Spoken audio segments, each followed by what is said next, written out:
नमस्ते। Hindi audio book by Krishna digital school आपके लिए प्रस्तुत करता है भारत में उपस्थित 12 ज्योतिर्लिंगों के बारे में संपूर्ण जानकारी। ये सभी 12 ज्योतिर्लिंग भारत के अलग-अलग शहरों में उपस्थित हैं। अगर इनको मानचित्र पर रेखांकित किया जाए तो एक संघ की आकृति बनती है, जो अपने आप में एक सोचने वाली और एक अद्भुत बात है। इसी तरह और भी रोचक जानकारियाँ इस ऑडियो बुक में आपको सुनने को और सीखने को मिलेंगी। तो चलिए ऑडियो बुक शुरू करें। उससे पहले आप चैनल को सब्सक्राइब कर लें और बेल आइकन को प्रेस कर दें। इससे मेरा अगला वीडियो आपको आसानी से और जल्दी मिल जाएगा। तो चलिए वीडियो शुरू करते हैं। कुछ लोगों के लिए वो भोला भंडारी हैं, तो कुछ लोगों के लिए कालों के काल महाकाल हैं। दोस्तों, शिव पुराण में 64 ज्योतिर्लिंग के बारे में बताया गया है, लेकिन इनमें सबसे ज्यादा महत्व 12 ज्योतिर्लिंगों का है और हर ज्योतिर्लिंग का अपना एक इतिहास और प्रचलित कथाएं भी हैं। ऐसी मान्यता है कि भारत की इन 12 जगहों पर भगवान शिव ने खुद प्रकट होकर अपने भक्तों को दर्शन दिए थे और ज्योतिर्लिंग के रूप में भगवान शिव उसी जगह पर आज भी मौजूद हैं। स्कंद पुराण में कहा गया है कि शिवलिंग का मीनिंग होता है इन्फिनिटी, जिसकी ना कोई शुरुआत है और ना कोई अंत है। वो निराकार यानी शेपलेस है। महादेव इस संसार की शुरुआत से पहले भी थे और इस संसार के अंत तक वो रहेंगे। ऐसा कहा जाता है, जो भी इंसान इन 12 ज्योतिर्लिंगों का हर दिन सुबह शाम सिर्फ नाम लेता है, उसके जन्मों जन्मों के पाप नष्ट हो जाते हैं। श्री महाकाल के दर्शन मात्र से आयु और जीवन संकट कट जाते हैं। श्री सोमनाथ ज्योतिर्लिंग के दर्शन से समस्त पापों का नाश हो जाता है। केदारनाथ ज्योतिर्लिंग भगवान शिव का सबसे प्रिय और अपने भक्तों की सब मनोकामनाएं पूर्ण करने वाला माना जाता है। दोस्तों, हिंदू धर्म में भगवान शिव को सबसे बढ़कर माना गया है और उनकी शिवलिंग के रूप में पूजा की जाती है। इस संसार में केवल शिव ही ऐसे भगवान हैं जिनकी लिंग और मूर्ति दोनों रूप में पूजा होती है। बाकी सभी देवताओं को सिर्फ मूर्ति के रूप में पूजा जाता है। भारत में मौजूद 12 ज्योतिर्लिंग भगवान शिव की एनर्जी के सोर्स हैं। ऐसा माना जाता है कि ज्योतिर्लिंगों में इस पूरे यूनिवर्स की एनर्जी भरी होती है। इस एनर्जी को इन ज्योतिर्लिंगों के दर्शन करने आने वाले भक्त खुद महसूस करते हैं। ऐसा भी माना जाता है कि जहां जहां भी देश भर में 12 ज्योतिर्लिंग है, उस जगह पर रेडियो एक्टिव एलिमेंट्स है और इसी वजह से शिवलिंग पर जल चढ़ाया जाता है। ये बात साइंटिस्ट भी मान चुके हैं। जिन जगहों पर ज्योतिर्लिंग है, वहां पर एक अलग तरह की एनर्जी होती है, लेकिन ये एनर्जी किस तरह की है, इस पर अभी भी रिसर्च चल रही है। यूपी में बाबा विश्वनाथ की नगरी काशी यानी बनारस में ग्राउंड वाटर के करीब 11 से 12 सैंपल लिए गए थे। इन सैंपल की जांच में वहां पर रेडियो एक्टिव एलिमेंट्स होने की बात कही गई थी। भारत में जहां जहां भी भगवान शिव के ज्योतिर्लिंग हैं, अगर उन जगहों पर मैप मिलाया जाए तो एक शंख का शेप बनता है। और ये बात हैरान कर देने वाली है। तो इसका क्या मतलब निकाला जाए कि इन 12 ज्योतिर्लिंगों की स्थापना सोच समझकर एक प्लानिंग करके की गई थी, या फिर ये एक को इंसिडेंस है। इंडिया में बने दूसरे मंदिरों के कंपैरिजन में 12 ज्योतिर्लिंग सबसे ज्यादा मिस्टीरियस हैं। हर ज्योतिर्लिंग के बनने की एक अलग कहानी है, जो हिंदू धर्म की आस्था से जुड़ी है। साथ ही हर ज्योतिर्लिंग की कोई ना कोई मान्यता भी है। दोस्तों, सबसे पहला ज्योतिर्लिंग है सोमनाथ ज्योतिर्लिंग, जो कि गुजरात के सौराष्ट्र जिले में है। ये वही जगह है जहां पर एक पौराणिक कथा के अनुसार जरा नाम के एक शिकारी ने भगवान कृष्ण को तीर मारा था और यहीं पर भगवान कृष्ण ने पृथ्वी का देह रूप में त्याग किया था। ये जगह प्रभास तीर्थ के नाम से भी जानी जाती है। इन सब के साथ इस जगह पर ज्योतिर्लिंग का होना इस जगह की खूबसूरती और हमारे श्रद्धा भाव को और बढ़ा देता है। अरब सागर के किनारे बसा ये ज्योतिर्लिंग सिर्फ भारत ही नहीं, बल्कि पूरी दुनिया में फेमस है। विदेशों से भी सनातन धर्म पर विश्वास करने वाले लोग इस ज्योतिर्लिंग के दर्शन के लिए आते हैं। 12 ज्योतिर्लिंग में सबसे पहला स्थान रखने वाले सोमनाथ ज्योतिर्लिंग की कहानी अपने आप में बहुत ही आकर्षक है। पौराणिक कथा के अनुसार कहा जाता है कि राजा दक्ष प्रजापति की 27 बेटियां थी और इन सभी की शादी चंद्र देवता यानी कि चंद्रमा के साथ हुई थी। चंद्रमा अपनी सभी पत्नियों से बहुत प्यार करते थे, लेकिन वो सबसे ज्यादा प्यार रोहिणी से करते थे, जिसकी वजह से उनकी दूसरी पत्नियां अक्सर उनसे नाराज रहती थी। एक दिन मायूस होकर सभी बेटियां अपने पिता राजा दक्ष प्रजापति के पास पहुंची। दक्ष प्रजापति की सभी बेटियों ने अपना दुख अपने पिता को सुनाया, जिस पर दक्ष प्रजापति बहुत नाराज हुए और उन्होंने चंद्रमा को समझाने की कोशिश की। उन्होंने कहा कि चंद्रमा के लिए उनकी सभी पत्नियां बराबर हैं और उन्हें सभी को एक जैसा ही प्यार देना चाहिए। लेकिन चंद्रमा रोहिणी के मोह में थे, तो उन्हें कुछ और दिखाई ही नहीं दे रहा था। जिसके बाद राजा दक्ष प्रजापति ने गुस्से में आकर चंद्रमा को श्राप दे दिया। दक्ष प्रजापति ने श्राप देते हुए कहा कि उन्हें 6 रोग हो जाए, जिससे कि दिनों दिन उनकी खूबसूरती कम होती चली जाएगी। दक्ष प्रजापति का श्राप सच साबित हुआ और धीरे धीरे चंद्रमा की रोशनी और उनका आकार छोटा होने लगा, जिसकी वजह से धरती पर चारों तरफ हाहाकार मच गया। ऐसा लगने लगा था कि इस दुनिया से चंद्रमा की मौजूदगी खत्म हो जाएगी। चंद्रमा भी अपना हाल देखकर बहुत दुखी हुए। इस श्राप से मुक्त होने के लिए वो भगवान ब्रह्मा के पास पहुंचे। तब भगवान ब्रह्मा ने कहा कि उन्हें भगवान मृत्युंजय यानी कि महादेव की आराधना और भक्ति करनी चाहिए। इससे उन पर लगा श्राप पूरी तरह से खत्म हो जाएगा। ब्रह्मा जी की बात मानकर चंद्रमा ने एक शिवलिंग बनाया और पूरी तरह से भगवान शिव की भक्ति में लीन हो गए। चंद्र देवता की तपस्या से खुश होकर भगवान शिव ने उन्हें आशीर्वाद दिया और अमर होने का वरदान भी दिया। भगवान शिव ने चंद्रमा से कहा कि कृष्ण पक्ष के दौरान रोजाना वो घटे चले जाएंगे, लेकिन शुक्ल पक्ष में धीरे धीरे वो फिर से अपने असली रूप में आ जाएंगे। इस तरह से भगवान शिव ने चंद्रमा को श्राप से भी बचाया और दक्ष प्रजापति का श्राप भी झूठा नहीं हुआ। इसके बाद चंद्रमा ने दूसरे देवताओं के साथ मिलकर भगवान भोलेनाथ से प्रार्थना की कि वो लोगों के दुखों को दूर करने के लिए मां पार्वती के साथ यहीं पर रह जाएं। उसके बाद महादेव शिवलिंग के रूप में इसी जगह पर बस गए। चंद्रमा का दूसरा नाम सोम भी है और उन्होंने भगवान शिव को अपना नाथ मानकर उनकी तपस्या की थी। इस वजह से इस ज्योतिर्लिंग को सोमनाथ ज्योतिर्लिंग के रूप में जाना जाने लगा। ऐसा कहा जाता है कि इस मंदिर का कंस्ट्रक्शन खुद चंद्र देवता ने सोने से करवाया था, जिसका जिक्र 4 वेदों में से एक वेद ऋग्वेद में मिलता है। यहाँ पर जो भी भक्त सच्चे मन से सोमनाथ ज्योतिर्लिंग का अभिषेक और पूजा करता है, चंद्र देवता की तरह भगवान शिव उनके सारे दुखों को दूर कर देते हैं। पहला ज्योतिर्लिंग होने की वजह से इस मंदिर की ग्लोरियस हिस्ट्री रही है। सोमनाथ ज्योतिर्लिंग को कई बार तोड़ा गया, तो वहीं कई बार इस मंदिर का कंस्ट्रक्शन भी करवाया गया। सोमनाथ ज्योतिर्लिंग का जिक्र भारत के पुराने स्क्रिप्चर महाभारत, श्रीमद् भगवत गीता, शिव पुराण और स्कंद पुराण में भी मिलता है। 7th सेंचुरी में वल्लभी के मैत्रक राजाओं ने इस मंदिर को बनवाया था, लेकिन 8th सेंचुरी में सौराष्ट्र के सोमनाथ मंदिर ने फिर से तबाही का मंजर देखा। अरबी गवर्नर जुनायद ने इस मंदिर को डिस्ट्रॉय करने के लिए अपनी पूरी सेना भेजी थी। अरब यात्री अल बरूनी ने अपनी भारत के दौरान लिखे ट्रैवलॉग में इसका जिक्र किया था। कहा जाता है कि सोमनाथ मंदिर में खूब धन दौलत थी। यहाँ इतना ज्यादा सोना, चांदी और ज्वेलरी थी कि उसे लूटने की कई बार कोशिशें हुई। महमूद गजनवी ने 1024 में अपने 5000 सैनिकों के साथ मिलकर सोमनाथ ज्योतिर्लिंग पर हमला कर दिया था और मंदिर के खजाने को लूट लिया था। गजनवी ने इंडिया पर 17 बार हमला किया था। महमूद गजनवी ने जब सोमनाथ ज्योतिर्लिंग पर हमला किया था तो उसने ज्योतिर्लिंग को पूरी तरह से खंडित कर दिया था। यहाँ तक कि मंदिर में लूटपाट करने के बाद वो मंदिर के दरवाजों को भी अपने साथ ले गया था। कहा जाता है कि आगरा के किले में जो दरवाजे लगे हैं वो सोमनाथ मंदिर के थे।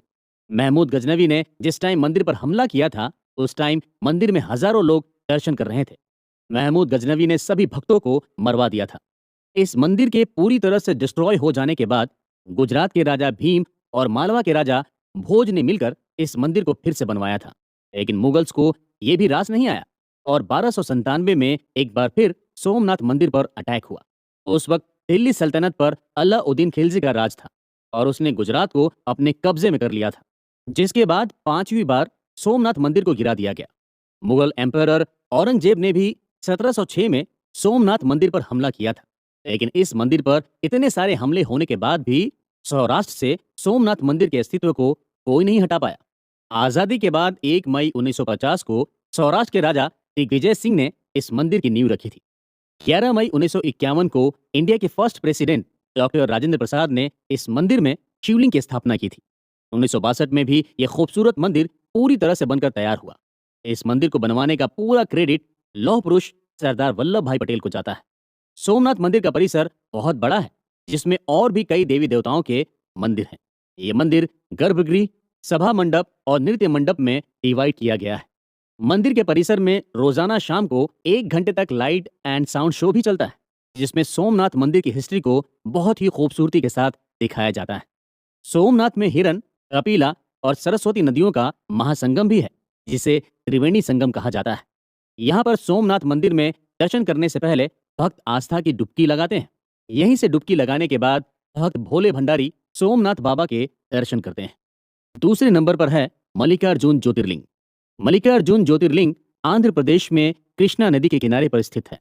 ये ज्योतिर्लिंग शैल पर्वत पर बना हुआ है, जिसे साउथ इंडिया का कैलाश भी कहा जाता है। ये मंदिर साउथ इंडियन स्टाइल में बना हुआ है। मंदिर तक पहुंचने के लिए घने जंगलों से होकर जाना पड़ता है। 12 ज्योतिर्लिंगों में ये ऐसा ज्योतिर्लिंग है जहां पर भगवान शिव और माता पार्वती दोनों के ही दिव्य ज्योतियां हैं। माता पार्वती को मल्लिका और भगवान शिव को अर्जुन कहा जाता है। इस वजह से इस ज्योतिर्लिंग का नाम मल्लिकार्जुन ज्योतिर्लिंग है। मल्लिकार्जुन ज्योतिर्लिंग का परिसर बहुत बड़ा है, जो कि करीब 2 हेक्टेयर के एरिया में फैला हुआ है। ये मंदिर ऊंची ऊंची दीवारों से घिरा हुआ है। मंदिर के गर्भगृह में भगवान शिव के 8 उंगली के बराबर शिवलिंग के दर्शन होते हैं। मंदिर का आर्किटेक्चर बहुत पुराना है। कहा जाता है कि 2000 साल पहले इस मंदिर को बनवाया गया था और देश के बड़े बड़े राजाओं ने इस मंदिर को बनाने के लिए खूब पैसा डोनेट भी किया था। मल्लिकार्जुन ज्योतिर्लिंग को पल्लव, चालुक्य, काकतीय और रेड्डी राजाओं ने बनवाया था। कहा जाता है कि 14 सेंचुरी में प्रलयम रेड्डी ने पाताल गंगा से लेकर मेन मंदिर तक सीढ़ियां बनवाई थी। विजयनगर साम्राज्य के राजा हरिहर ने मंदिर का गोपुरम और मुख्य मंडप बनवाया था। 15 सेंचुरी में राजा कृष्णदेव राय ने मंदिर में मौजूद राजगोपुरम और सुंदर मंडप का कंस्ट्रक्शन करवाया था। कहा जाता है कि 1667 में छत्रपति शिवाजी महाराज ने मंदिर में गोपुरम बनवाया था, जिसे शिवाजी गोपुरम भी कहा जाता है। और मंदिर से कुछ ही दूरी पर पिलग्रिम्स यानी तीर्थयात्रियों के ठहरने के लिए उन्होंने धर्मशाला बनवाई थी। मल्लिकार्जुन ज्योतिर्लिंग के अलावा मंदिर परिसर में सहस्त्रलिंगेश्वर, अर्धनारीश्वर वीर, मध्य महेश्वर और ब्रह्मा मंदिर बने हुए हैं। मल्लिकार्जुन ज्योतिर्लिंग का शिखर सोने का बना हुआ है।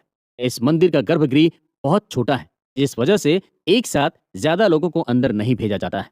इस ज्योतिर्लिंग के सिर्फ दर्शन करने से सारी मनोकामनाएं पूरी हो जाती है। दोस्तों, आप सोच रहे होंगे गर्भगृह को बड़ा भी तो बनाया जा सकता है, जिससे सभी आसानी से दर्शन कर सके। गर्भगृह के हजारों साल से इसी साइज में होने के पीछे एक मान्यता है कि इसको वैसा ही रखा जाना चाहिए जिस रूप में भगवान अवतरित हुए थे। इसको परिवर्तित नहीं किया जा सकता है। मल्लिकार्जुन ज्योतिर्लिंग के दरबार को सुबह 5:30 बजे भक्तों के लिए खोल दिए जाते हैं और करीब 1 बजे तक तीर्थयात्री मंदिर में दर्शन करते हैं। इसके बाद मंदिर के पट बंद कर दिए जाते हैं और फिर शाम को 6 बजे दोबारा खोला जाता है। रात को 10 बजे मंदिर बंद कर दिया जाता है।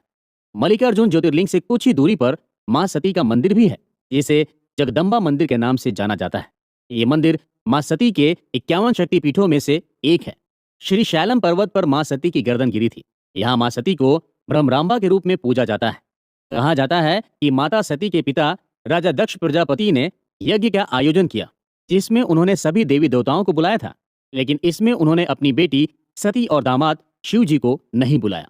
तब मां सती बिना बुलाए ही यज्ञ में जा पहुंची, जहां दक्ष प्रजापति ने मां सती का बहुत अपमान किया, जिसे तो उन्होंने बर्दाश्त कर लिया, लेकिन बाद में दक्ष प्रजापति भगवान शिव के खिलाफ बोलने लगे, तो तब उन्होंने उस अपमान को नहीं सहा और यज्ञ में कूदकर जान दे दी। तब भगवान शिव बहुत गुस्सा हुए और मां सती के शरीर को हाथों में लिए पूरे ब्रह्मांड में घूमते रहे। मां सती के शरीर के अंग 51 जगहों पर गिरे, जो 51 शक्तिपीठों के रूप में जाने जाते हैं। दोस्तों, मल्लिकार्जुन ज्योतिर्लिंग के एग्जिस्टेंस में आने की स्टोरी भी बहुत ही इंटरेस्टिंग है। पौराणिक कथा के अनुसार एक बार कैलाश पर्वत पर भगवान शिव माता पार्वती के साथ बैठे हुए थे। उसी वक्त उनके दोनों बेटे कार्तिकेय जी और गणेश जी लड़ते लड़ते दोनों के पास जा पहुंचे।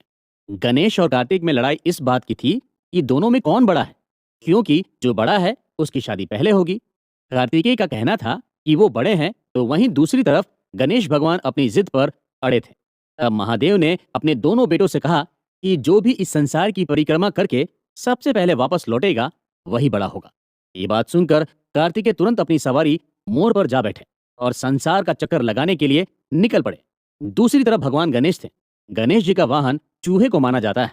चूहे पर बैठकर इस पूरी दुनिया का चक्कर लगाना बहुत मुश्किल था, लेकिन भगवान गणेश को बुद्धि का देवता यूं ही नहीं कहा जाता है। उन्होंने एक तरकीब निकाली। श्री गणेश इस संसार का चक्कर लगाने की जगह अपनी माता पार्वती और पिता भगवान शिव के पास जा पहुंचे और उन दोनों की परिक्रमा करने लगे। गणेश जी ने करीब 7 बार अपने माता पिता की परिक्रमा की। गणेश जी की बुद्धिमानी और समझदारी से भगवान शिव और मां पार्वती भी बहुत खुश हुए। जब तक भगवान कार्तिकेय संसार का चक्कर लगाकर लौटे, तब तक गणेश जी की शादी विश्वरूप प्रजापति की दोनों बेटियों रिद्धि और सिद्धि के साथ करा दी गई। जब कार्तिकेय परिक्रमा करके लौटे, तो ये सब कुछ देखकर उन्हें बहुत ज्यादा गुस्सा आया और गुस्से में वो क्रौंच पर्वत की तरफ चले गए। कार्तिकेय को मनाने के लिए पहले नारद मुनि वहां पहुंचे, लेकिन कार्तिकेय इतने ज्यादा नाराज थे कि वो बिल्कुल नहीं माने। तब माता पार्वती उन्हें मनाने के लिए पहुंची। अपने पुत्र को देखने के लिए भगवान शिव भी वहां पहुंचे और ज्योतिर्लिंग के रूप में प्रकट हो गए। ऐसा माना जाता है तभी से वहां पर मल्लिकार्जुन ज्योतिर्लिंग की स्थापना हुई। कहा जाता है कि शैल पर्वत पर बने मल्लिकार्जुन ज्योतिर्लिंग के दर्शन करने से और यहाँ पर भगवान का अभिषेक करने से अश्वमेघ यज्ञ करने जितना पुण्य मिलता है। अगर आप मंदिर में भगवान शिव का रुद्राभिषेक या किसी तरह की पूजा पाठ कर रहे हो तो पुरुषों को धोती पहनना बहुत जरूरी होता है और वहीं औरतों के लिए साड़ी पहनना जरूरी होता है। अकाल मृत्यु वो मरे जो काम करे चांडाल का, काल भी उसका क्या बिगाड़े जो भक्त हो महाकाल का। वो कालों के काल महाकाल हैं, वो अनश्वर हैं, वही आदि हैं और वही अंत हैं। जिसने भी कालों के काल महाकाल को सच्ची श्रद्धा से पूज लिया उसे कई जन्मों के पाप से मुक्ति मिल गई। मध्य प्रदेश का रिलीजियस शहर है उज्जैन, जहां बसते हैं महादेव। उज्जैन भारत के 7 एंशिएंट शहरों में से एक है, जिसे उज्जैनी और अवंती के नाम से जाना जाता था। उज्जैन की हिस्ट्री 4500 साल पुरानी है और तभी से यहाँ पर भगवान महाकाल का मंदिर भी है। लेकिन कई बार इस मंदिर को नुकसान पहुंचाया गया और कई बार इसका रिनोवेशन भी हुआ। साल 1235 में इल्तुतमिश ने एंशिएंट टेम्पल को पूरी तरह डिस्ट्रॉय कर दिया था। शमसुद्दीन इल्तुतमिश दिल्ली सल्तनत में शमसी राज्य का एक शासक था। आखिरी बार 18वीं सेंचुरी में मराठा काल में राणोजी शिंदे ने इस मंदिर का रिनोवेशन कराया था, जो आज भी वैसा ही है।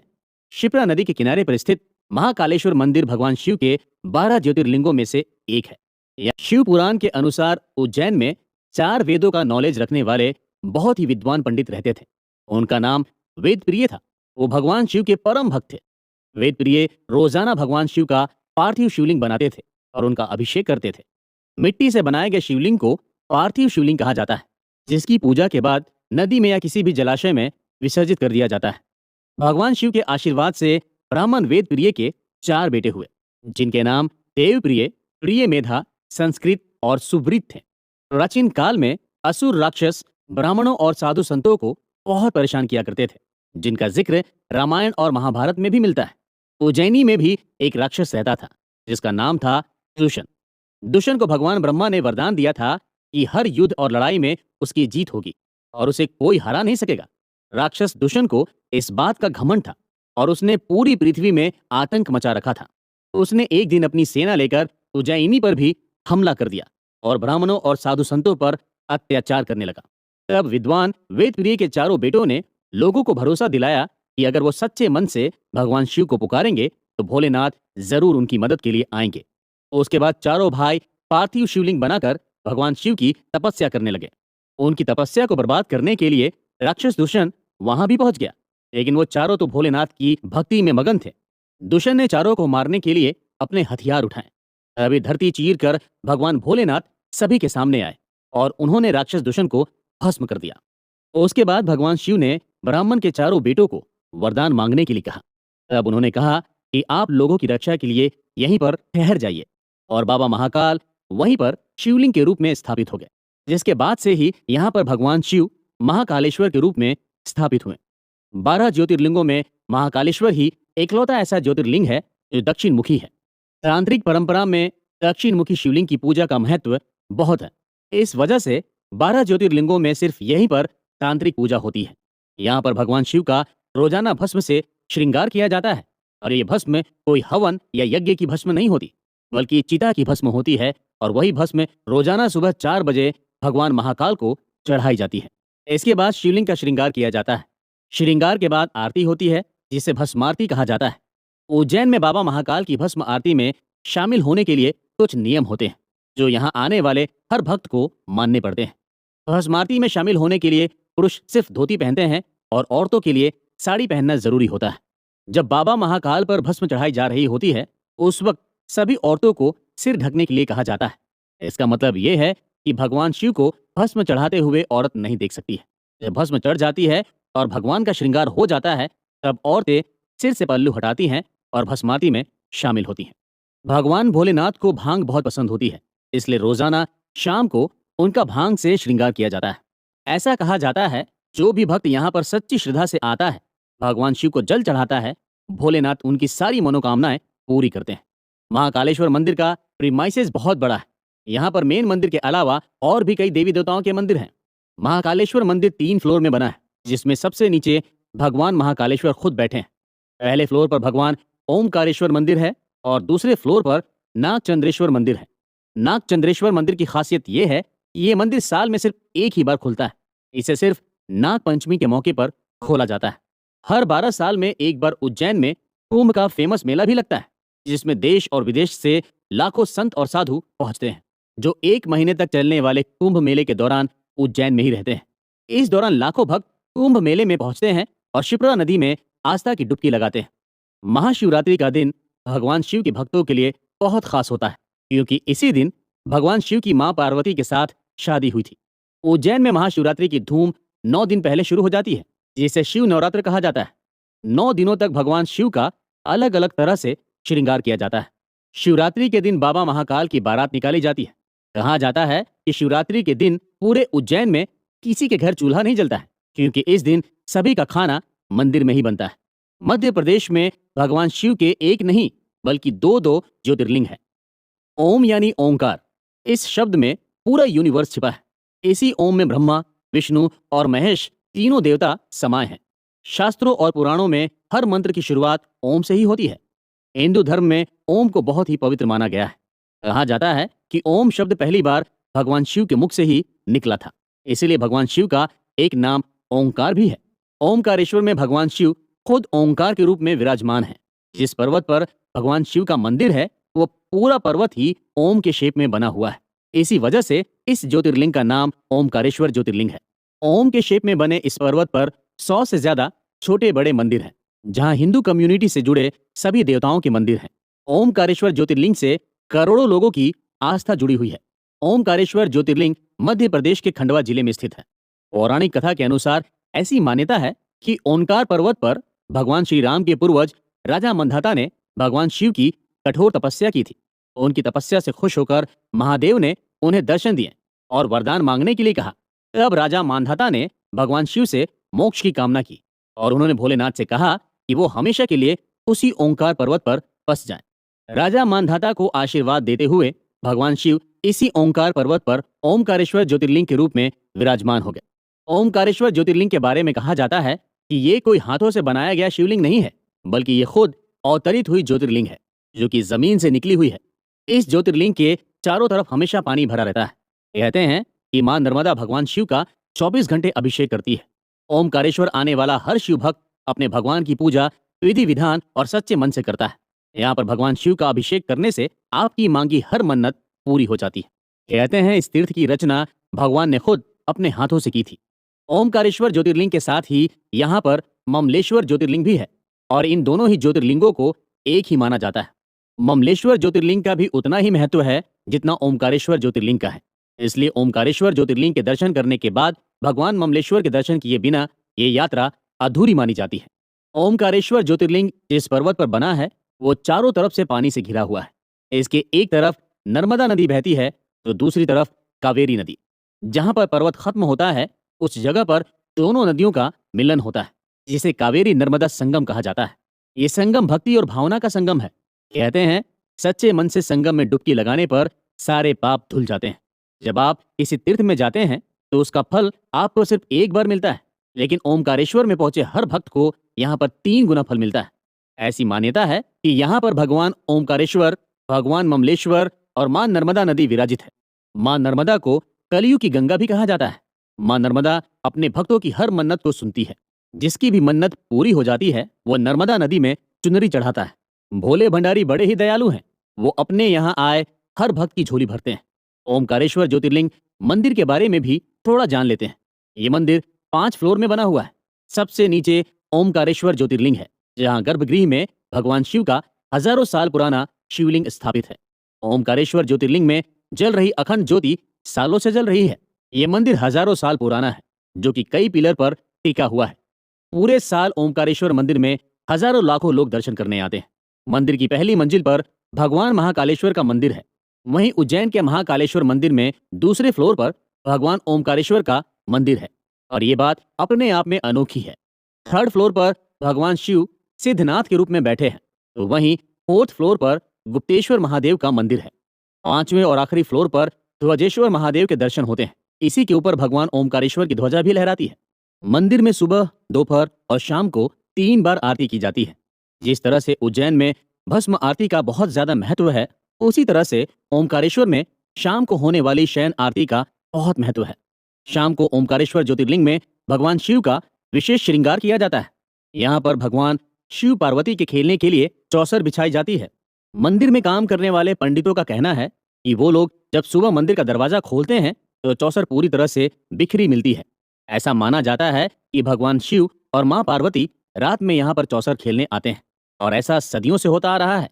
रात के समय मंदिर के अंदर रुकने की परमिशन किसी को नहीं होती है। शयन आरती के बाद दरवाजे पूरी तरह से बंद कर दिए जाते हैं। शिवरात्रि, सोमवती अमावस्या, नर्मदा जयंती और गंगा दशहरा जैसे मौकों पर ओमकारेश्वर में श्रद्धालुओं का सैलाब उमड़ पड़ता है। श्रद्धा से भक्त बाबा के दरबार में हाजिरी देने पहुंचते हैं। ओमकारेश्वर में देश विदेश से लाखों श्रद्धालु दर्शन करने आते हैं। झारखंड का धार्मिक शहर देवघर, और इसी देवघर में महादेव बैद्यनाथ ज्योतिर्लिंग के रूप में विराजमान है। भगवान शिव के 12 ज्योतिर्लिंग में बाबा बैद्यनाथ खास महत्व रखते हैं, और ये जगह एक ऐसी सिद्ध पीठ है जहां पर मांगी गई मनोकामना कभी खाली नहीं जाती है। बाबा के दरबार में जो भी भक्त सच्चे मन से प्रार्थना करता है, उसकी सभी इच्छाएं पूरी होती है। देवघर में ज्योतिर्लिंग के साथ ही ये जगह मां सती की 51 शक्तिपीठों में से एक है।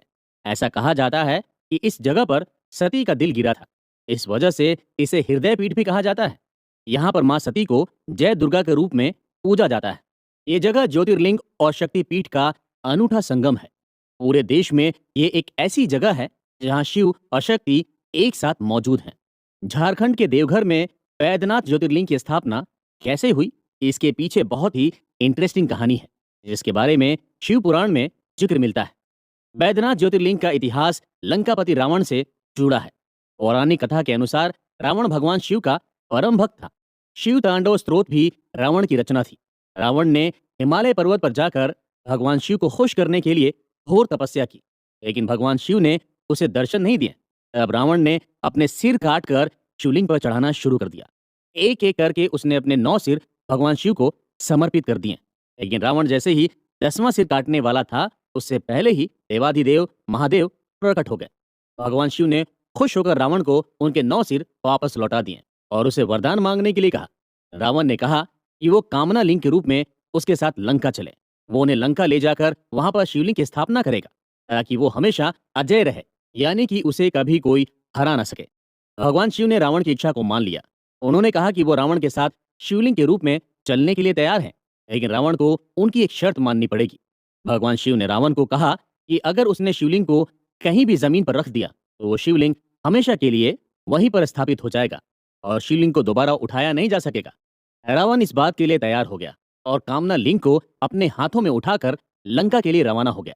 लेकिन इधर देवताओं में इस बात को लेकर हाहाकार मच गया कि भगवान शिव कैलाश पर्वत छोड़कर जा रहे हैं। उधर रावण शिवलिंग को हाथ में उठाए लगातार आगे बढ़ रहा था। ऐसा कहा जाता है कि अचानक रास्ते में उसे लघु शंका आई, लेकिन वो शिवलिंग को जमीन पर नहीं रख सकता था। तभी उसने सामने से एक ग्वाले को आते देखा, जिसका नाम बैजू था। रावण ने शिवलिंग को उस ग्वाले को पकड़ा दिया और कहा कि वो इसे जमीन पर ना रखे। लेकिन जब रावण फ्रेश होने गया तो उसे काफी देर हो गई। बैजू ग्वाला इतनी देर तक अपने हाथ में शिवलिंग को पकड़े खड़ा नहीं रह सका और उसने शिवलिंग को जमीन पर रख दिया। ग्वाले ने जैसे ही शिवलिंग को जमीन पर रखा, वो वहीं पर स्थापित हो गया।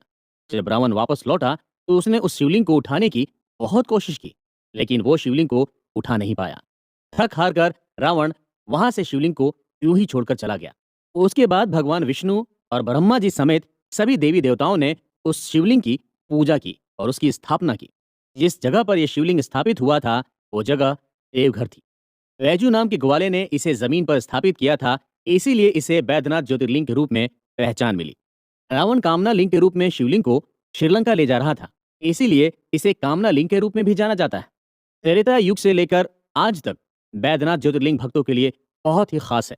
खासकर सावन के महीने में बाबा बैद्यनाथ धाम में तीर्थयात्रियों की खासी भीड़ रहती है। इस दौरान हजारों लाखों श्रद्धालु सुल्तानगंज से पवित्र गंगा जल लेकर करीब 100 किलोमीटर तक पैदल ही बाबा बैजनाथ धाम पहुंचते हैं और वहां जाकर जल चढ़ाते हैं। बैद्यनाथ धाम में मुख्य मंदिर करीब 72 फीट ऊंचा है। इस मंदिर के गर्भगृह में बाबा बैद्यनाथ ज्योतिर्लिंग है, जहां पर भक्त जल अभिषेक और रुद्र अभिषेक समेत भगवान शिव की पूजा करते हैं। मुख्य मंदिर के पास ही मां पार्वती का मंदिर है।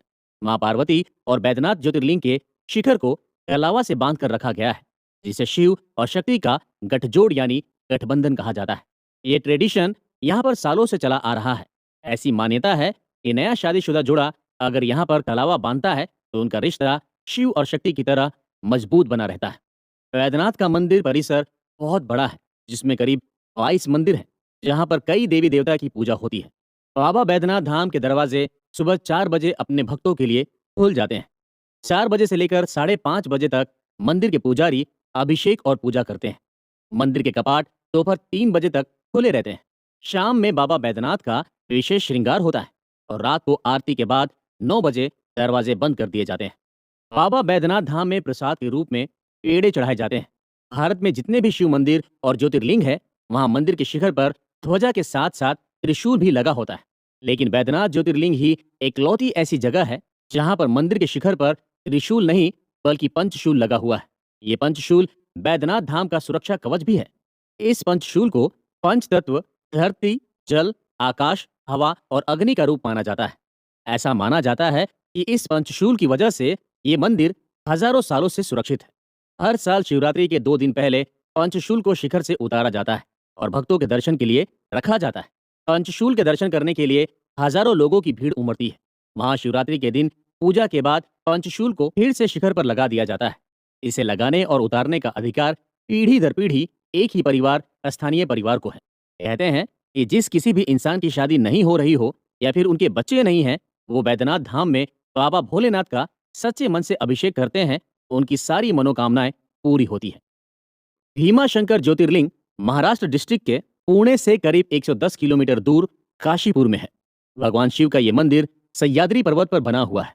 घने जंगलों से ढके पर्वत के बीच में भीमा शंकर मंदिर बहुत ही खूबसूरत लगता है। इस मंदिर के पास ही भीमा नदी भी बहती है, जो आगे चलकर कृष्णा नदी में मिलती है। भीमा शंकर मंदिर का इतिहास बहुत ही पुराना है, जिसका जिक्र शिव पुराण में मिलता है। ऐसा कहा जाता है कि रावण के भाई कुंभकर्ण का एक बेटा था, जिसका नाम भीम था। भीम एक राक्षस था। जब भगवान राम ने लंका में युद्ध के दौरान कुंभकर्ण को मार गिराया था, ठीक उसी समय भीम का जन्म हुआ था। भीम की मां का नाम करकटी था। कुंभकर्ण और करकटी की मुलाकात एक पर्वत पर हुई थी। इसके बाद इन दोनों ने शादी कर ली थी।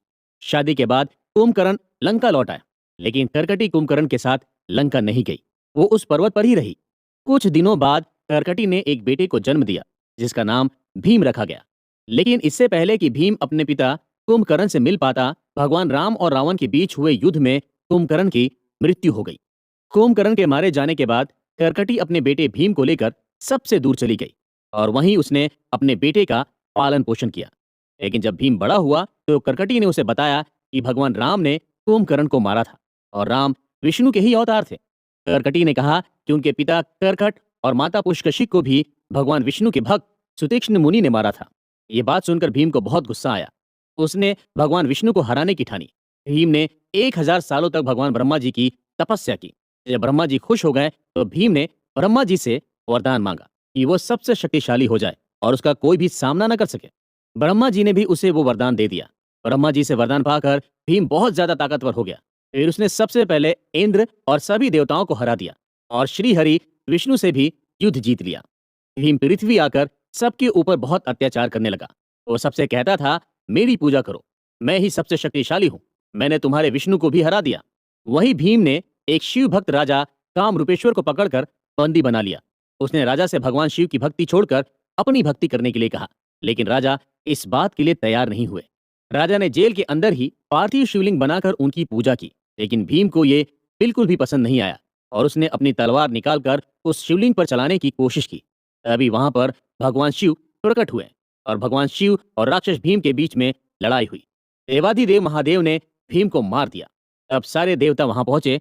उन्होंने भोलेनाथ को धन्यवाद दिया और भगवान शिव से वहीं पर ज्योतिर्लिंग के रूप में स्थापित होने की प्रार्थना की, जिससे बुराई का नाश हो सके और सभी भक्तों का कल्याण हो। तभी से इस जगह पर भीमा शंकर ज्योतिर्लिंग की पूजा होने लगी। राक्षस भीम को हराने की वजह से ही इस ज्योतिर्लिंग को भीमा शंकर ज्योतिर्लिंग कहा जाता है। नागर शैली में बना ये ज्योतिर्लिंग बहुत ही पुराना है। समय के साथ इस मंदिर का भी कई बार रिनोवेशन कराया गया। छत्रपति शिवाजी महाराज की भगवान शिव में बहुत आस्था थी। भगवान शिव उनके इष्ट थे। इसीलिए उन्होंने भीमाशंकर ज्योतिर्लिंग में दर्शन के लिए आने वाले भक्तों को कई सुविधाएं दी थी। भीमाशंकर ज्योतिर्लिंग का शिखर नाना फडणवीस ने बनवाया था। उन्होंने इस मंदिर में बड़ा सा घंटा भी बनवाया था, जो यहाँ आने वाले भक्तों के लिए सबसे बड़ा अट्रैक्शन है। नाना फडणवीस का वास्तविक नाम बालाजी जनार्दन भानु है। इस मंदिर का भी ड्रेस कोड है। मंदिर के गर्भगृह में जाने के लिए औरतों को साड़ी पहनना जरूरी है, तो वहीं पुरुष सिर्फ धोती में ही अंदर जा सकते हैं। जब बहुत ज्यादा भीड़ होती है तब दूर से ही भगवान भीमाशंकर के दर्शन होते हैं। गर्भगृह में जाने से भक्तों को रोक दिया जाता है। हर शिव मंदिर की तरह सावन के महीने में भीमाशंकर ज्योतिर्लिंग में भी देश भर से श्रद्धालु पहुंचते हैं। सावन में यहाँ भगवान शिव के दर्शन के लिए घंटों इंतजार करना पड़ता है। मंदिर के पीछे 2 कुंड है, जिसमें हमेशा पानी भरा रहता है। भीमाशंकर मंदिर के पास माँ पार्वती का मंदिर है, जिसे कमलजा मंदिर के नाम से जाना जाता है। भीमाशंकर ज्योतिर्लिंग के दर्शन के बाद माँ पार्वती के दर्शन करना बहुत जरूरी होता है, तभी भीमाशंकर ज्योतिर्लिंग के दर्शन पूरे माने जाते हैं। कहा जाता है कि जो भी भक्त रोजाना इस ज्योतिर्लिंग के दर्शन करता है और 12 ज्योतिर्लिंग का पाठ करता है, उसके सारे पाप दूर हो जाते हैं। ये एक तीर्थ है सेतुबंध रामेश्वरम। चेन्नई से 425 किलोमीटर दूर साउथ ईस्ट में स्थित है। रामनाथपुरम जिले में स्थित रामेश्वरम ज्योतिर्लिंग की गिनती हिंदुओं के खास तीर्थों में होती है। 12 ज्योतिर्लिंगों में से एक होने के साथ रामेश्वरम 4 धामों में से एक है, जिसकी स्थापना आदि गुरु शंकराचार्य ने की थी। ये ज्योतिर्लिंग हिंद महासागर और बंगाल की खाड़ी से चारों तरफ से घिरा हुआ है। रामेश्वरम ज्योतिर्लिंग एक टापू पर बना हुआ है। कहा जाता है कि ये टापू पहले मेनलैंड से जुड़ा हुआ था, लेकिन बाद में समुद्र की लहरों और जमीन के कटने की वजह से ये टापू अलग हो गया। रामेश्वरम जाने के लिए एडवेंचर से भरे करीब 100 साल पुराने रेलवे पुल पर से होकर गुजरना पड़ता है। जब थरथराती हुई ट्रेन इस पुल पर गुजरती है तो एक अलग ही थ्रिल फील होता है। ये पुल कंक्रीट के 145 पिलर पर टिका है। ट्रेन के अलावा यहाँ पर रोड ट्रांसपोर्ट के जरिए भी पहुंचा जा सकता है। 15 एकड़ में फैला भोलेनाथ का रामेश्वरम ज्योतिर्लिंग मंदिर बहुत ही खूबसूरत है। इस मंदिर को द्रविड़ स्टाइल में बनाया गया है। यहाँ का आर्किटेक्चर और स्कल्पचर इतना खूबसूरत है कि वो यहाँ आने वाले तीर्थयात्रियों को आकर्षित करता है। इसके चारों तरफ ऊंची ऊंची और मजबूत दीवारें हैं। रामेश्वरम ज्योतिर्लिंग का एंट्री गेट करीब 40 मीटर ऊंचा है। 12वीं सेंचुरी में इस मंदिर में कई डेवलपमेंट हुए। 1173 में श्रीलंका के राजा पराक्रम बाहु ने इस मंदिर के गर्भगृह का कंस्ट्रक्शन करवाया था। बाद में 15वीं सेंचुरी में राजा ओडेन सेतुपति ने इस मंदिर में 78 फीट ऊंचा गोपुरम बनवाया। इसके अलावा भी कई बार रामेश्वरम ज्योतिर्लिंग का रिनोवेशन और डेवलपमेंट हुआ। इस ज्योतिर्लिंग की खास बात यह है कि यहाँ पर तीर्थयात्रियों के आने जाने के लिए जो पैसेज बना हुआ है वो पूरे वर्ल्ड में सबसे बड़ा है, जिसमें 108 शिवलिंग बने हुए हैं। साथ ही यहाँ पर भगवान गणेश के भी दर्शन होते हैं। इस बड़े से पैसेज को गोपुरम कहा जाता है। मंदिर के मेन गेट से लेकर गर्भगृह तक जितने भी पिलर इस गोपुरम में लगे हैं, उन पर शानदार मूर्तियां और डिजाइन बनी हुई है। मंदिर के अंदर 1200 से ज्यादा पिलर हैं। दूर से देखने पर सारे पिलर की डिजाइन एक जैसी लगती है, लेकिन वास्तव में हर पिलर का आर्किटेक्चर बहुत अलग है। ये पूरा मंदिर बड़े बड़े पत्थरों से बना है और हैरानी की बात यह है कि मंदिर के आसपास कोई भी पत्थर के पहाड़ या फिर खाने नहीं है। इससे तो ऐसा ही लगता है कि इन पत्थरों को नावों में भरकर कहीं से लाया गया था। मंदिर के गर्भगृह में भक्त रामेश्वरम ज्योतिर्लिंग के दर्शन करते हैं। इनके साथ ही यहाँ पर माता पार्वती विशालाक्षी देवी के रूप में विराजित है। यहीं पर 9 और शिवलिंग भी हैं, जिनके बारे में कहा जाता है कि इन्हें विभीषण ने यहाँ पर स्थापित किया था। गर्भगृह के ठीक सामने नंदी मंडप में भगवान नंदी विराजित हैं। इस मंडप की ऊंचाई करीब 22 फीट लंबी है, करीब 12 फीट चौड़ी है और 17 फीट ऊंची है। रामेश्वरम ज्योतिर्लिंग परिसर में 24 कुएं हैं।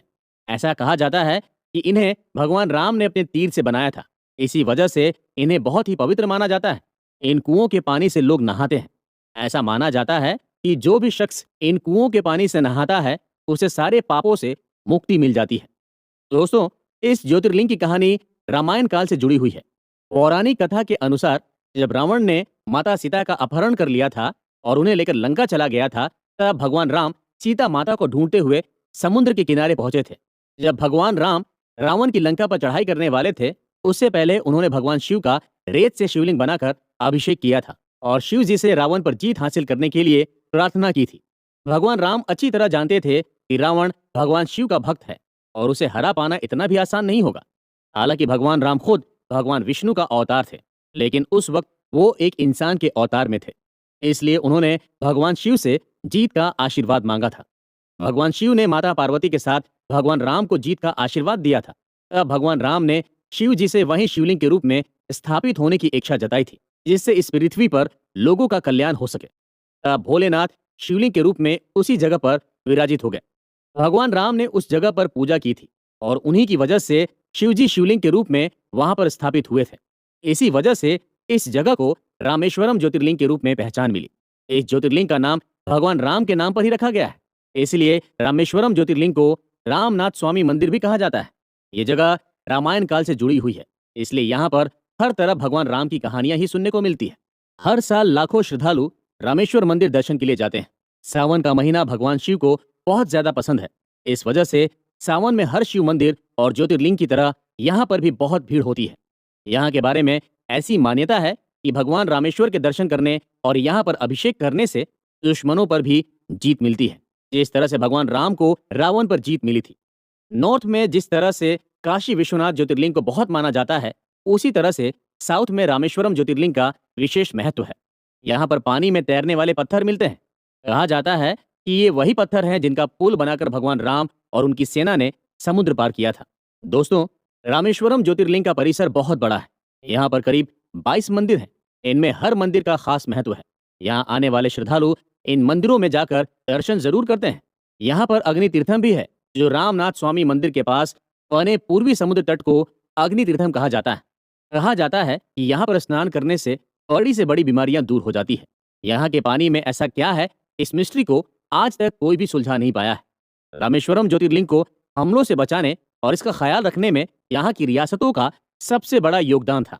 आज भी रामेश्वरम ज्योतिर्लिंग त्रेता युग की हिस्ट्री और उसकी यादों को खुद में समेटे हुए है। भगवान कृष्ण की नगरी द्वारका। इस जगह पर भगवान कृष्ण के साथ साथ महादेव का भी वास है। यहाँ पर भगवान शिव ज्योतिर्लिंग के रूप में विराजमान है। यहाँ पर भोलेनाथ के नागेश्वर अवतार के दर्शन होते हैं, जिन्हें नागेश्वर ज्योतिर्लिंग के नाम से जाना जाता है। नागेश्वर ज्योतिर्लिंग द्वारकापुरी से 17 किलोमीटर दूर बेट द्वारका जाते वक्त रास्ते में आता है। भगवान शिव का यह मंदिर 2500 साल पुराना है, लेकिन इस मंदिर का कई बार रिनोवेशन हो चुका है। द्वारका में भगवान शिव ज्योतिर्लिंग के रूप में कैसे स्थापित हुए, इसके पीछे एक बहुत ही इंटरेस्टिंग कहानी है। पौराणिक कथा के अनुसार हजारों साल पहले एक व्यापारी था। वो भगवान शिव का भक्त था। उसका नाम सुप्रिय था। सुप्रिय धर्म में बहुत ज्यादा विश्वास करता था और इसी वजह से अपनी कमाई का बड़ा हिस्सा लोगों को दान कर दिया करता था। वो व्यापारी हर किसी की मदद के लिए हमेशा तैयार रहता था, लेकिन सुप्रिय की शिव भक्ति राक्षस दारुक को बिल्कुल भी पसंद नहीं थी। राक्षस दारुक नहीं चाहता था कि कोई महादेव की भक्ति करे। वो चाहता था लोग उसे भगवान की तरह माने और सिर्फ उसी की पूजा करें।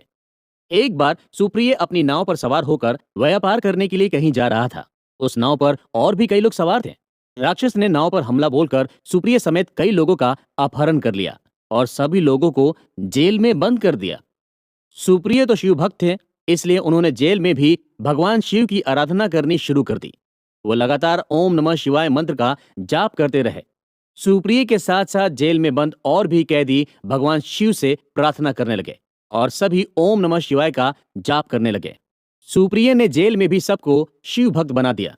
ओम नमः शिवाय मंत्र की आवाज राक्षस के पूरे महल में गूंजने लगी। जब राक्षस ने देखा कि जेल में भी लोग भगवान शिव की भक्ति बंद नहीं कर रहे हैं, तो उसे बहुत ज्यादा गुस्सा आया और उसने सुप्रिय को मार डालने का हुक्म दे दिया। लेकिन ये सुनकर भी सुप्रिय बिल्कुल नहीं डरा। उसे पूरा विश्वास था कि भगवान शिव उसकी रक्षा जरूर करेंगे। वो अपने साथ साथ दूसरे लोगों को भी इस मुसीबत से छुड़ाने के लिए भगवान शिव से प्रार्थना करने लगा। सुप्रिय की भक्ति से भगवान शिव बहुत खुश हुए और उन्होंने प्रकट होकर सुप्रिय को दर्शन दिए। भगवान शिव ने सुप्रिय को पाशुपत अस्त्र दिया ताकि वो अपने साथ साथ जेल में बंद दूसरे लोगों की भी रक्षा कर सके। उसके बाद भगवान शिव वहीं पर शिवलिंग के रूप में विराजित हो गए। भगवान शिव के कहने पर ही इस ज्योतिर्लिंग का नाम नागेश्वर ज्योतिर्लिंग रखा गया। भगवान शिव के दिए हथियार से सुप्रिय ने राक्षस दारुक और उसके साथियों को मार डाला। तभी से यहाँ पर भगवान शिव नागेश्वर ज्योतिर्लिंग के रूप में विराजित हैं। नागेश्वर मंदिर में भगवान शिव के सिर्फ दर्शन करने से ही भक्तों को सारे दुखों से मुक्ति मिल जाती है। अगर नागेश्वर ज्योतिर्लिंग का सावन के महीने में विशेष पूजा और अभिषेक किया जाए तो उसका बहुत पुण्य मिलता है। नागेश्वर मंदिर के गर्भगृह में स्थापित ज्योतिर्लिंग दूसरे ज्योतिर्लिंगों से थोड़ा बड़ा है, जिसके ऊपर चांदी का कवर चढ़ाया गया है। नागेश्वर ज्योतिर्लिंग पर फन फैलाए नाग देवता भी विराजित हैं, जिन्हें चांदी से बनाया गया है। जिन लोगों की कुंडली में काल सर्प दोष या फिर नाग दोष होता है, वो खास तौर पर इस मंदिर में आकर भगवान शिव का अभिषेक और पूजा करते हैं। ऐसा करने से उन्हें काल सर्प दोष और नाग दोष से मुक्ति मिलती है। इस ज्योतिर्लिंग में भी पूजा और कर्मकांड के दौरान धोती पहनकर ही अंदर जाने की परमिशन है। नागेश्वर मंदिर में शाम 4 बजे बाबा भोलेनाथ का श्रृंगार किया जाता है, जिसके बाद किसी को भी गर्भगृह के अंदर जाने की परमिशन नहीं होती है। लोग दूर से ही नागेश्वर ज्योतिर्लिंग के दर्शन करते हैं। यहाँ शाम 7 बजे आरती होती है, जिसके बाद रात 9 बजे मंदिर के दरवाजे बंद कर दिए जाते हैं। सावन के महीने में लाखों श्रद्धालु भगवान नागेश्वर के दर्शन करते हैं।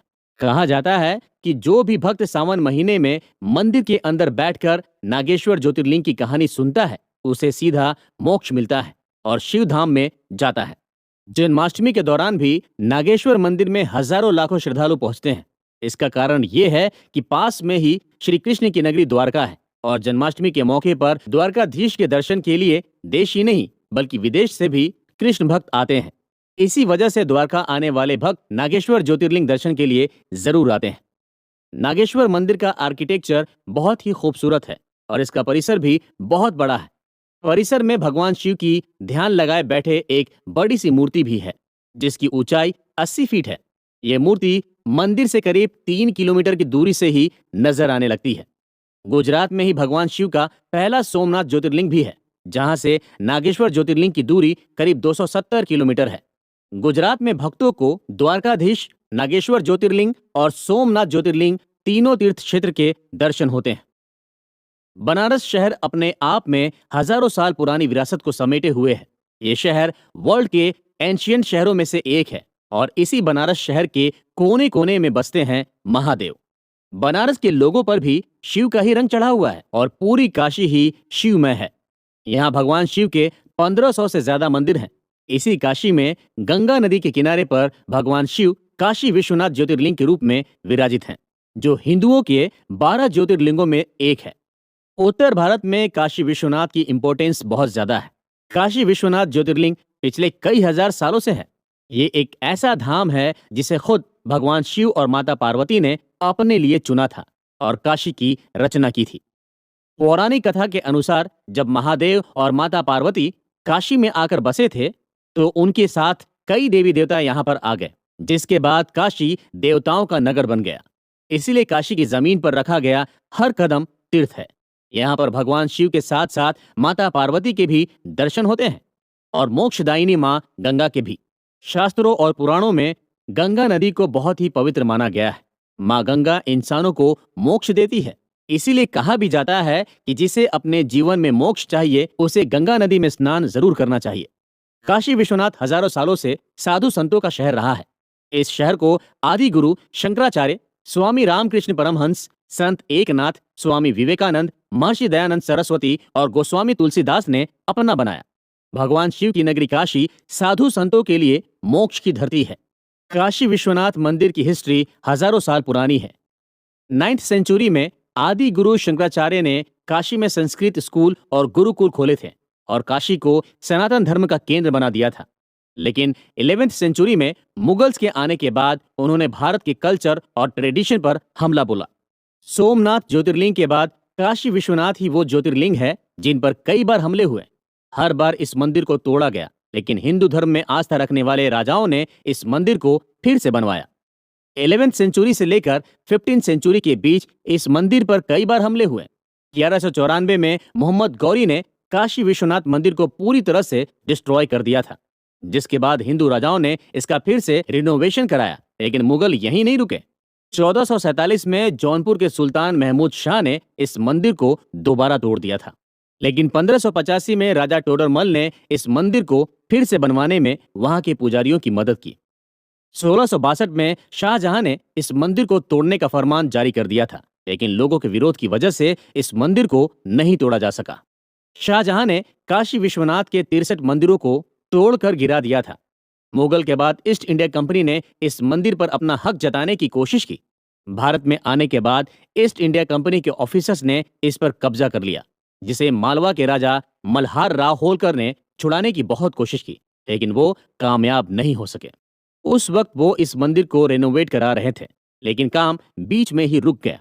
बाद में 1777 में इंदौर की रानी अहिल्याबाई होलकर ने इस मंदिर का फिर रिनोवेशन कराया। उसके 300 साल बाद भारत के प्राइम मिनिस्टर नरेंद्र मोदी ने इस मंदिर का फिर रिनोवेशन कराया।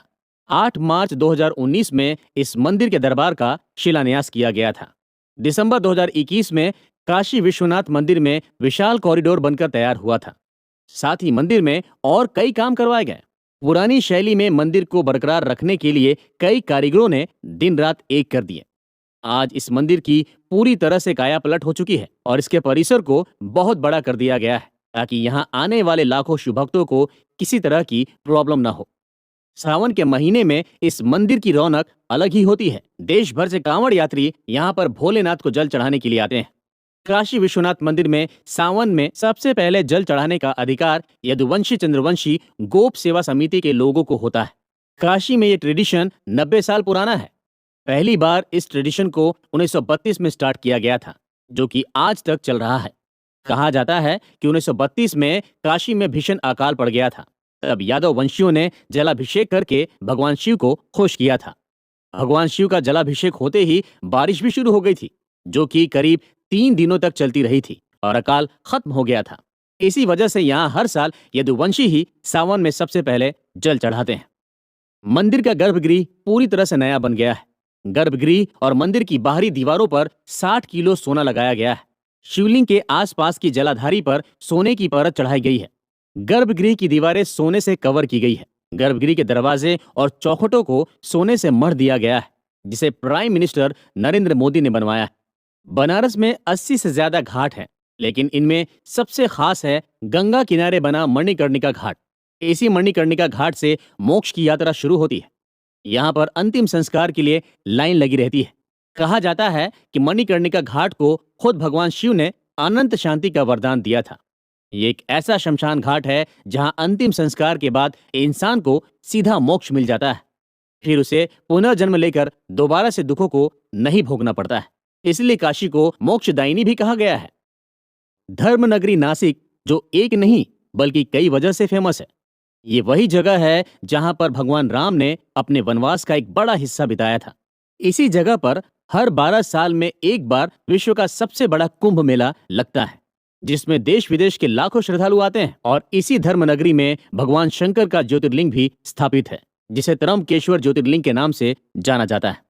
त्र्यंबकेश्वर ज्योतिर्लिंग नासिक से कुछ ही दूरी पर त्र्यंबक गांव है, जो ब्रह्मगिरी पहाड़ी के तलहटी में बना हुआ है।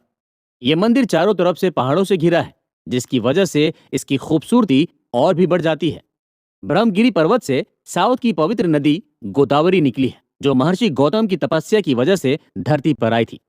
सदियों पुराने त्र्यंबकेश्वर ज्योतिर्लिंग मंदिर का कंस्ट्रक्शन काले पत्थरों से कराया गया है।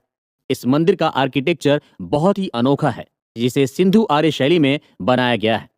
हैरानी की बात यह है कि इस मंदिर में कोई पिलर नहीं है, सिर्फ पत्थरों को जोड़कर त्र्यंबकेश्वर मंदिर बनाया गया है। ज्योतिर्लिंग के पुराने मंदिर का कंस्ट्रक्शन तीसरे पेशवा बालाजी नाना साहब पेशवा ने करवाया था। नाना साहब पेशवा मराठा एम्पायर के प्रधानमंत्री थे, जिनका जन्म 1720 में हुआ था।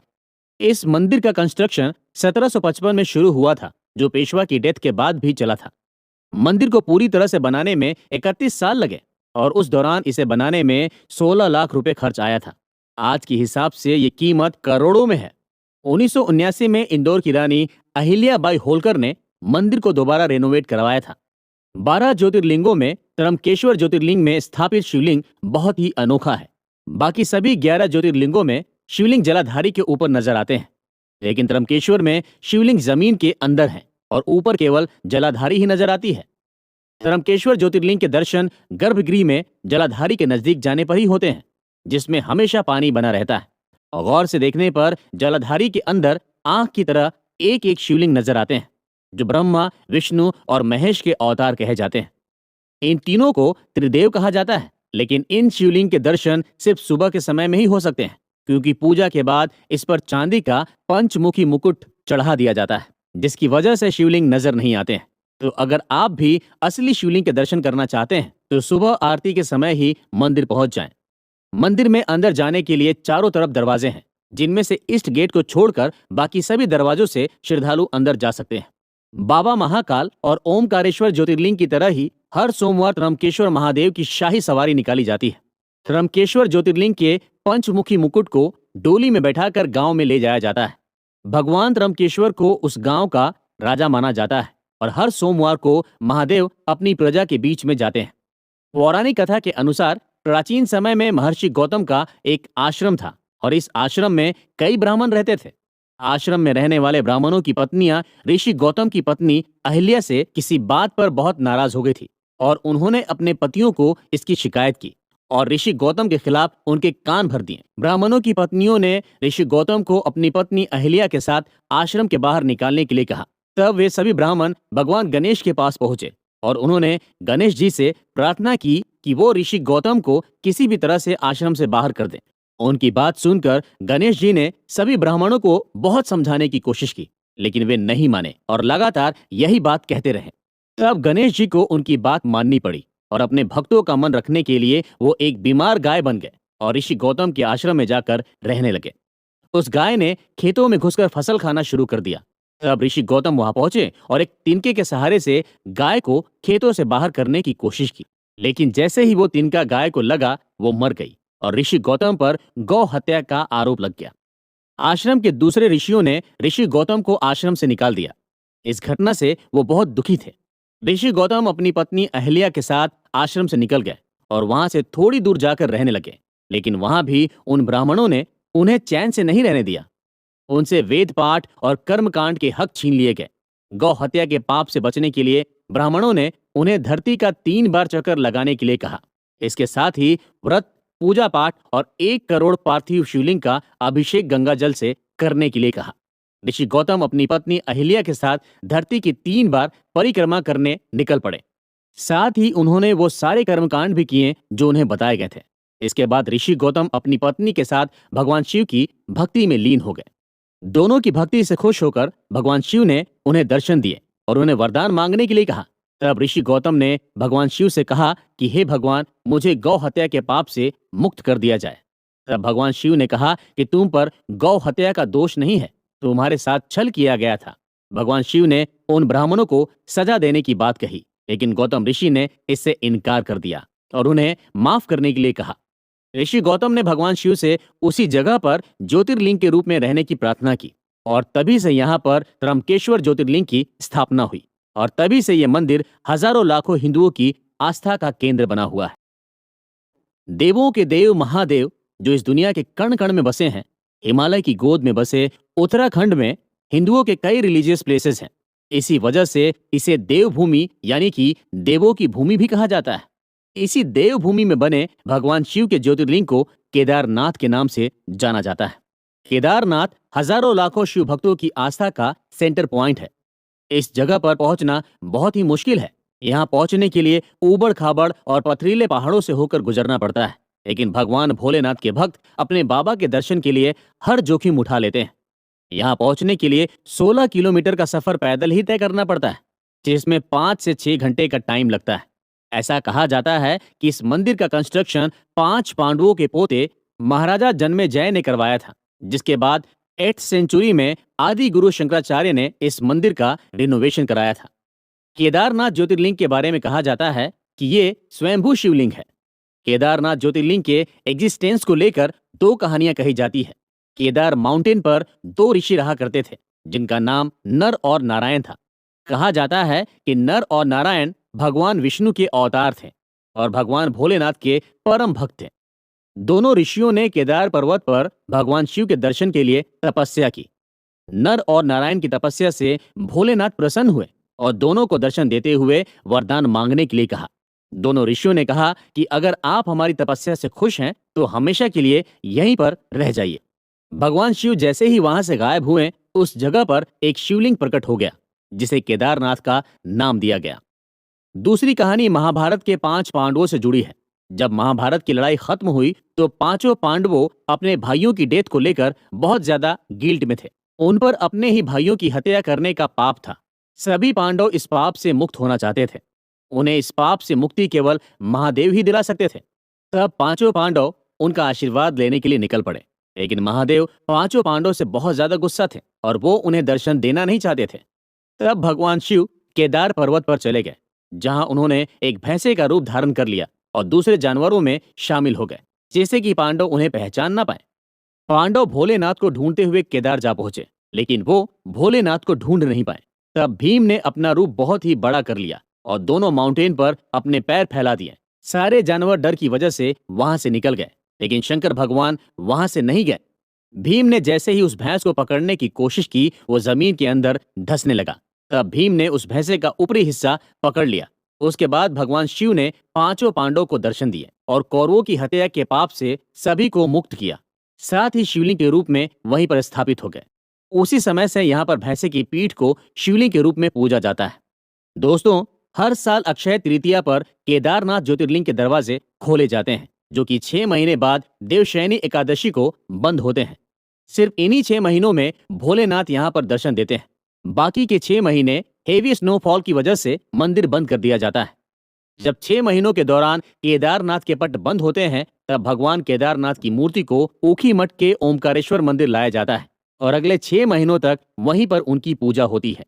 लेकिन यहाँ केदारनाथ के स्वरूप को लाया जाता है। केदारनाथ मंदिर की मुख्य मूर्ति त्रिकोण शेप में है, जो हमेशा केदारनाथ मंदिर में ही रहती है।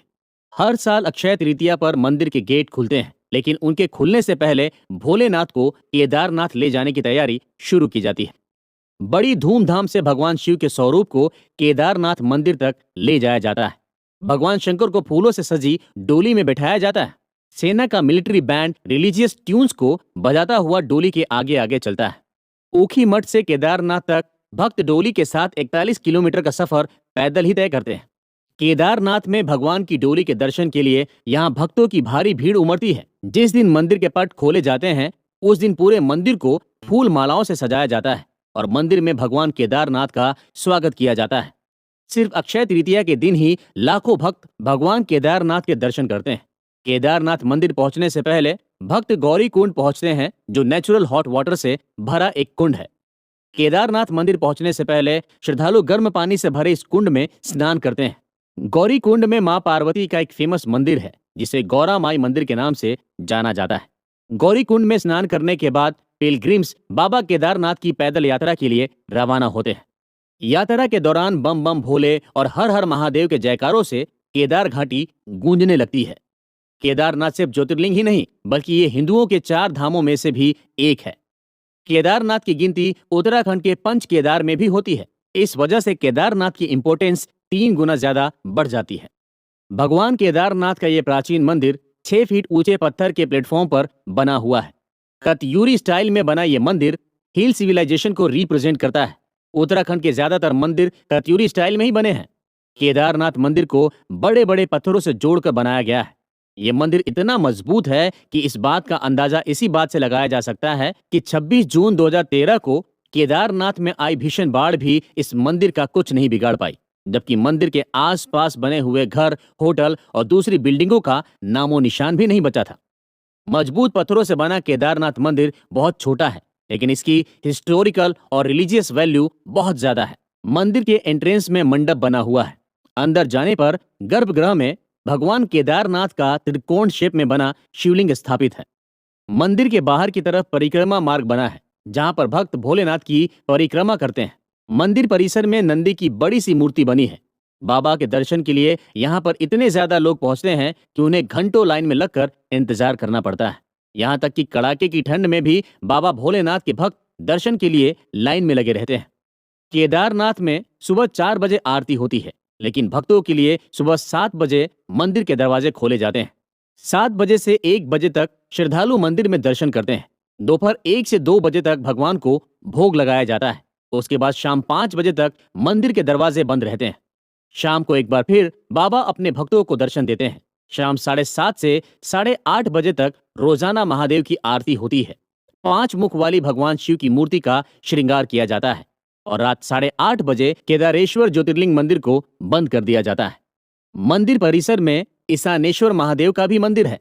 यहीं पर अमृत कुंड है। कहा जाता है कि इस कुंड के पानी को पीने से सभी तरह की बीमारियां दूर हो जाती है। केदारेश्वर मंदिर से कुछ ही दूरी पर मुकुंड भैरव का एक छोटा सा मंदिर है। कहा जाता है कि बाबा के दर्शन करने के बाद मुकुंड भैरव के दर्शन जरूर करने चाहिए। इनके दर्शन के बिना केदारनाथ की यात्रा अधूरी मानी जाती है। यहाँ से कुछ किलोमीटर की दूरी पर उमा महेश्वर का मंदिर है, जहाँ पर महादेव एक शिला के रूप में विराजमान है। केदारेश्वर मंदिर के कुछ ही आगे आदि शंकराचार्य की समाधि है। भक्त यहाँ आने पर इन सभी मंदिरों में जाकर दर्शन जरूर करते हैं, क्योंकि यहाँ मौजूद हर मंदिर की रिलीजियस इंपोर्टेंस है। घृष्णेश्वर ज्योतिर्लिंग महाराष्ट्र के औरंगाबाद डिस्ट्रिक्ट के वेरुल गांव में स्थित है। इस मंदिर के पास ही अजंता एलोरा की फेमस गुफाएं हैं। अजंता एलोरा की गुफाएं बड़ी बड़ी चट्टानों को काटकर बनाई गई है। अजंता में 29 गुफाएं और एलोरा में 34 गुफाएं हैं। अब इन गुफाओं को वर्ल्ड हेरिटेज के रूप में संरक्षित किया जा रहा है, ताकि हमारी आने वाली पीढ़ी भी इंडियन आर्ट की इस एक्सीलेंट एग्जाम्पल को देख सके। शिव पुराण समेत कई ग्रंथों में इस ज्योतिर्लिंग का जिक्र मिलता है। कुछ ग्रंथों में इसे कुमकुमेश्वर ज्योतिर्लिंग के नाम से भी जाना जाता है। घृष्णेश्वर का मतलब होता है करुणा का देवता, यानी जिसमें दया की भावना होती है। यहाँ आने वाले हर भक्त पर भगवान शिव की दया बनी रहती है। कई सदियों से घृष्णेश्वर ज्योतिर्लिंग लाखों श्रद्धालुओं की आस्था से जुड़े हैं और हर साल यहाँ पर लाखों भक्त दर्शन करते हैं। मंदिर के गर्भगृह में भगवान शिव का प्राचीन ज्योतिर्लिंग स्थापित है। इस मंदिर में हर किसी को जाने की परमिशन है, लेकिन गर्भगृह में जाने के लिए यहाँ धोती पहनना जरूरी है। यहाँ भोलेनाथ के दर्शन के लिए हिंदू ट्रेडिशन का बहुत ध्यान रखना पड़ता है। प्राचीन शैली में बना यह मंदिर बहुत ही खूबसूरत है। इस मंदिर के बीच में भगवान विष्णु के 10 अवतारों को प्राचीन चित्रकारी के जरिए दिखाया गया है। इस मंदिर का हॉल 24 पिलर पर टिका हुआ है, जिन पर हाथों से कारीगरी की गई है। यहाँ हाथों से लिखी गई लिपियां भी देखने को मिलती हैं। मंदिर की दीवारों पर कई हिंदू देवी देवताओं की मूर्तियां और चित्रकारी उकेरी गई है। घृष्णेश्वर ज्योतिर्लिंग की महिमा और कहानी का जिक्र शिव पुराण में मिलता है। कहते हैं साउथ में देवगिरी पर्वत के पास सुधर्मा और सुदेहा नाम का एक ब्राह्मण जोड़ा रहता था। वो दोनों ही भगवान शिव के भक्त थे। सुधर्मा रोजाना सुबह भगवान शिव की पूरे विधि विधान और कर्म कांड के साथ पूजा किया करता था।